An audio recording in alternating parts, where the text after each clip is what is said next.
পুরুষ আর নারীকে সমান অধিকার আপনি কেমনে দিবেন? পুরুষ তো খেজুর গাছ থেকে রস পাড়ে, আছে না? এখানে রাজশাহীতে খেজুর গাছ নাই? তো সমান অধিকার দিতে গেলে মেয়ে লোকদের কি খেজুর গাছে উঠাবেন?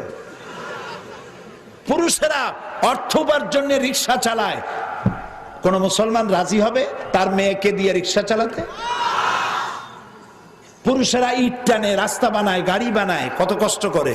আপনার স্ত্রীকে, আপনার বোনকে, আপনার মেয়েকে আপনি কি সেই কাজ করতে দিবেন?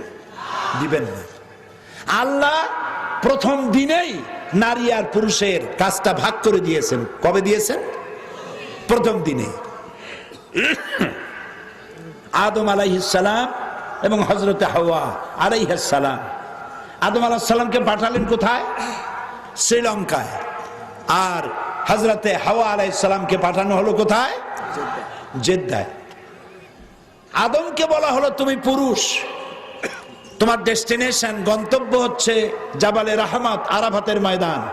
তুমি পুরুষ, তুমি নদী পাড়ি দাও, সাগর পাড়ি দাও, বন জঙ্গল পাহাড় পাড়ি দাও, তারপরে মরুভূমি পাড়ি দাও, রোদ্রে পড়ো, বৃষ্টিতে ভোজো, কষ্ট করো, আরাফাতে গিয়ে পৌঁছাও।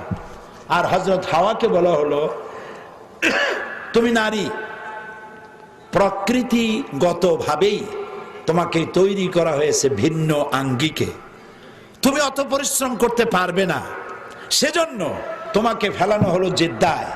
মাত্র ৭৫ থেকে ৮৫ কিলোমিটার দূরেই হচ্ছে তোমার স্বামীর সাথে মিলিত হওয়ার জায়গা, আরাফাতের ময়দান, জাবালে রহমত। তোমারটা কাছে করে দিলাম, ও পুরুষ তারটা দূরে করে দিলাম। প্রথম দিনেই আল্লাহ প্রমাণ করে দিলেন পুরুষের পরিশ্রম বেশি, নারীর পরিশ্রম কম।